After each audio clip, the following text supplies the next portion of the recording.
নমস্কার, আমি রাকেশ দাস। প্রথমে আমরা বাংলার মাননীয় মুখ্যমন্ত্রীর একটা ভিডিও দেখে নেব।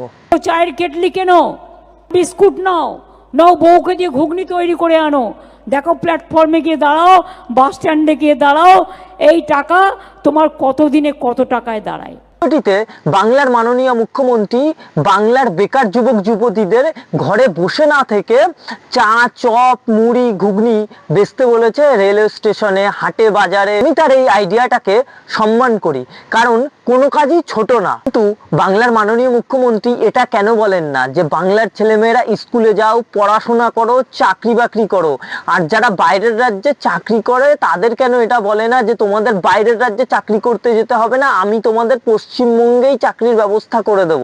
এটা কেন বলে না যে পড়াশোনা করতে না পারলে আমি তোমাদের হেল্প করব। আমাদের রাজ্যের ছেলেমেয়েরা কি শুধু চা, চপ, ঘুগনি, মুড়ি বেচবে? আর আপনাদের ভাইপোরা কি আমাদের ট্যাক্সের টাকায় নিজেদের ঘর সংসার চালাবে?